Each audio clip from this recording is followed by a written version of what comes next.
Show up. You hear me say that all the time, right? Show up. 95% of your challenge in the spiritual life is showing up. Doesn't sound very hard, does it? Sometimes it's hard, isn't it? Just to show up. Hell's destroyed. The demons are defeated. Death's defeated. We're immortal. We don't die. We've won. He's given us the kingdom. Everything is ours to lose. We have everything. As he said on the cross, it is finished. And all you have to do is stand. I mean, you don't have to leap over the moon. You don't have to solve, some great math problem. You just need to stand. You just need to remain faithful. Stay in the boat with Christ and the apostles. Be faithful. Stand. Don't quit. Whoever doesn't quit wins. That is a glorious, beautiful message. Oh, that gives me so much hope. I could at least do that. You can at least do that. In verse 12, Paul begins by saying, for our struggle. Some translate it as wrestling, for our wrestling, for our struggle. He takes it for granted that we are in a struggle. For our struggle, that struggle that we're in, that fight, that contest, and that's what the word means. It's a wrestling match, a fight, a contest, a struggle. And Paul takes for granted that we're in a struggle. And I suppose that it's no revelation to any of us here that we are indeed in a struggle, in a fight, that we have an enemy, that we are engaged in this world. And yet, I'm sure that we also sometimes forget that we are, in fact, in a struggle. I admit I have often naively waltzed into a situation unaware that I was entering into a danger zone. And that we live in one, in fact. When we lose sight of that fact, when we forget that we are in truly a contest, puts us at a great disadvantage. Sort of let our guard down. We're not alert and aware. And this leads to the next important point. First, that we're in a struggle, but most importantly, the struggle we're in is not against flesh and blood. And we forget that too. When we are in struggles, we often think it's against flesh and blood. We start fighting our neighbor. We start fighting this person, that person. Paul says definitively the real struggle that we're in is not against flesh and blood. It is against rulers and powers, against world rulers of this darkness. He's speaking about spiritual forces. And he says, against the spiritual forces of evil in the heavens. That's who our real struggle is with. So first, we must remember that we are indeed in a struggle, an ongoing struggle and fight. And our fight is against spiritual forces of evil in the heavens. Paul also sums this up beautifully in writing to the Corinthians, in his second letter to the Corinthians, where he says that he, Paul, is not ignorant of the devil's schemes, lest the devil should get an advantage over him. So Paul is not ignorant. He knows what's going on. Paul is savvy to the devices and the schemes, the tactics of the enemy, the devil, and his minions. He knows what he's up to. He's alert and watchful. Paul is a strategist in spiritual warfare.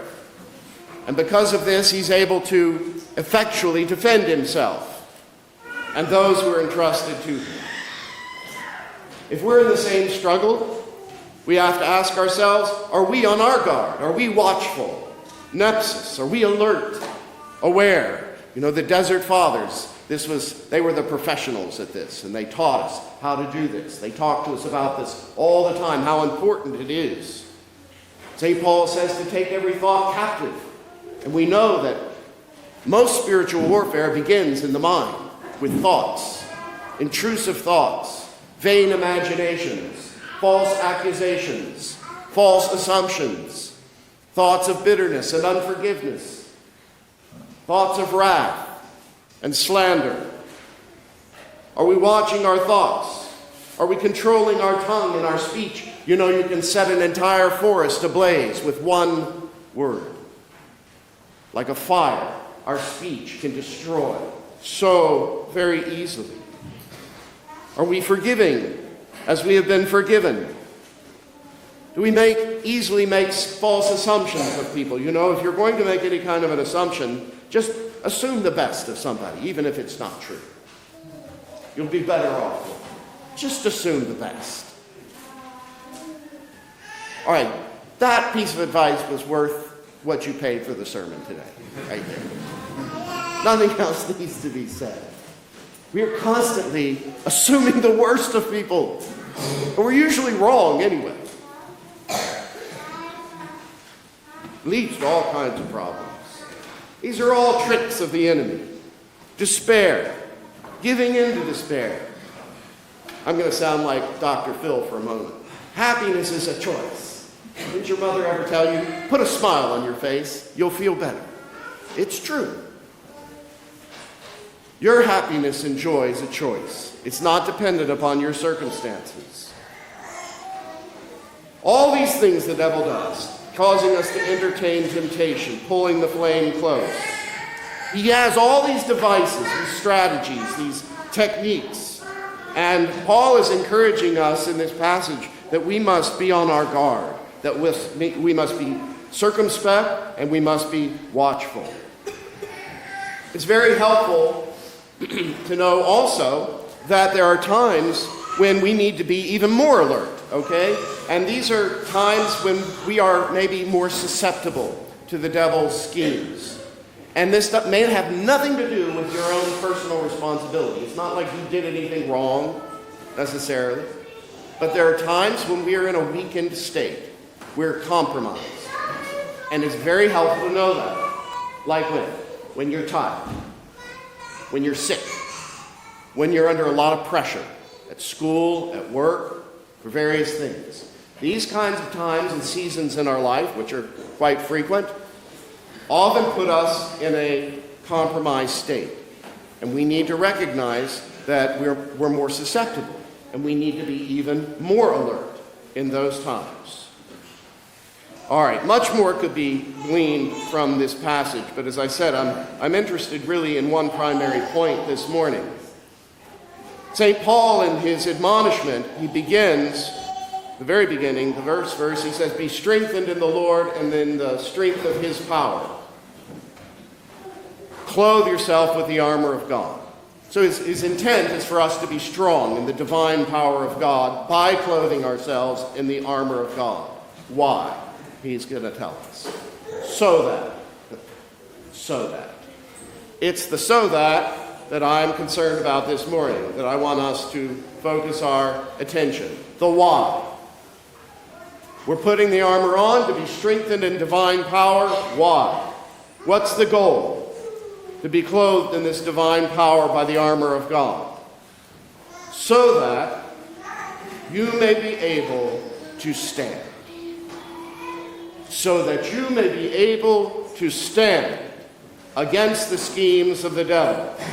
We are to put on this armor, this great passage that has been so beloved, so impactful for 2,000 years. We are to put on the belt and the shield and the helmet and the breastplate, take up the sword and the shoes of the gospel of peace. We are to take up watchfulness, to guard, to be vigilant, for one reason, which Paul makes explicitly clear in this passage. In the opening of his admonition, we are to do this so that we may stand. So that we may stand. And then he goes on a few verses later, leaving no doubt as to the primary goal of this admonition, saying in verse 13, for this reason, he repeats again, for this reason, take up the full armor of God, so that you may be able to stand your ground in the evil day, and having done everything, to stand. Stand firm, therefore. Well, you get the message, right? I mean, why are we taking up this armor of God? To stand. 4 times. To stand, to stand, to stand, to stand, he says. Very clear, his emphasis here.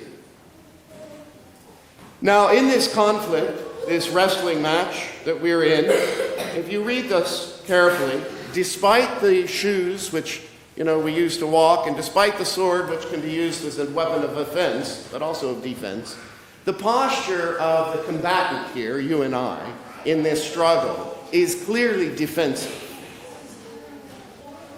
Not that we don't go on the offense in other ways.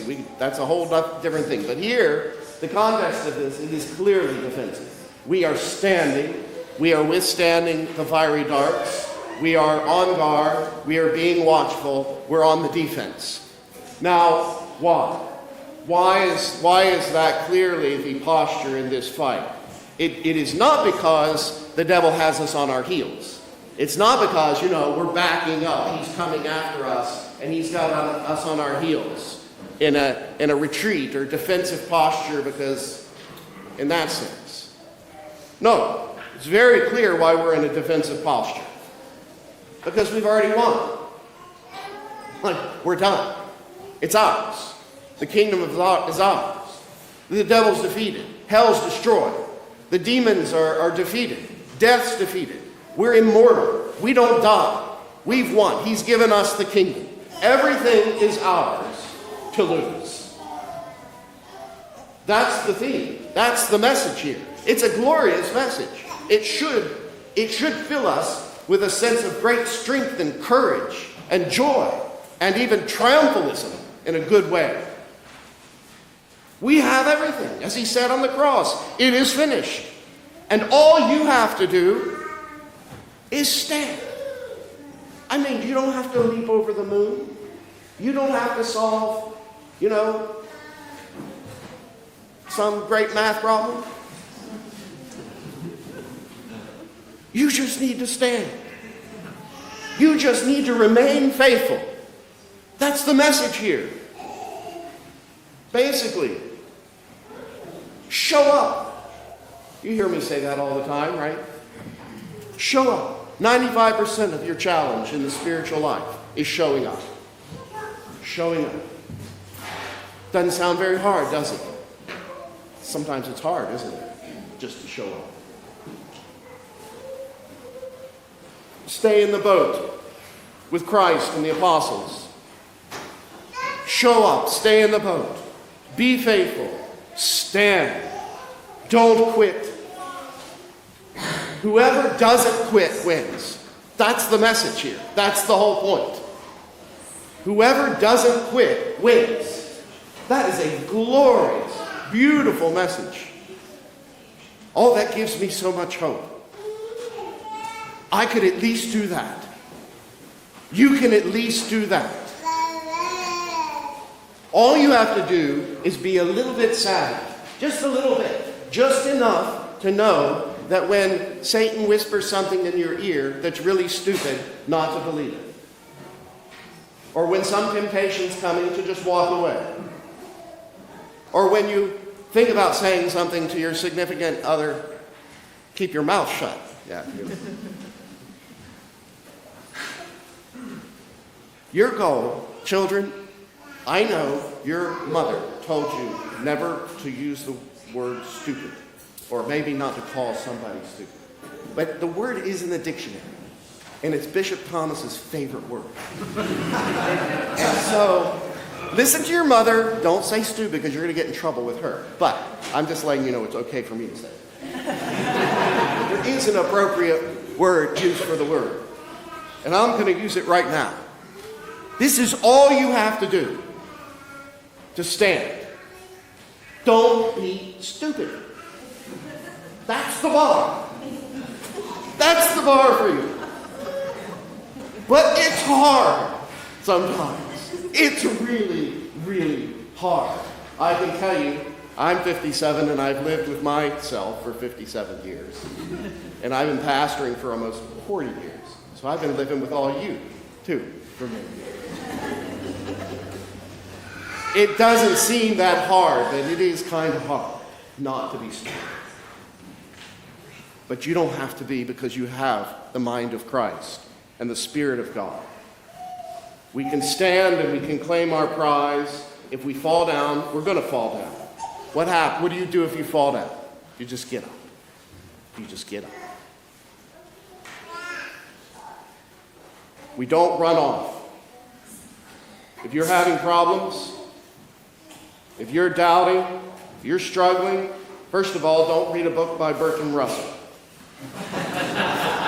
That would be an example of doing something stupid. Okay?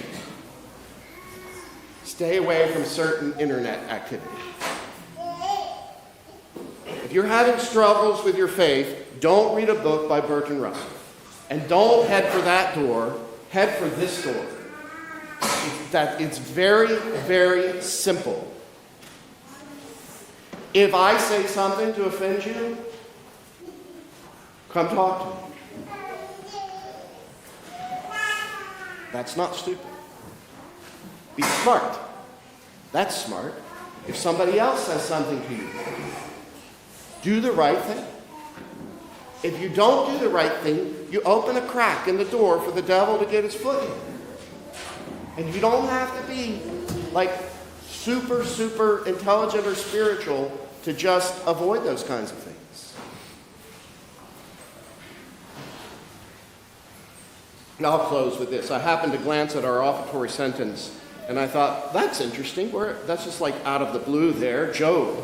And it does not end on a high note. It ends with the word boils. It's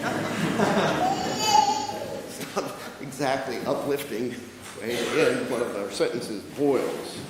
It says, there was a man in the land of Uz whose name was Job, perfect and upright, and one that feared God. And Satan sought to tempt him, and power was given him by the Lord over his possessions and over his flesh. And he destroyed all his substance and his sons, and he smote his flesh with sore boils. I thought for a moment, where is that coming from? This weird, strange, kind of just out of the blue thing about Job. And obviously, it's pretty obvious. This is in reference to our epistle this morning. Job was a man who stood. Nobody had it like Job. And he stood. He never cursed God. And God gave him double portion, too, after it was all over. He stood.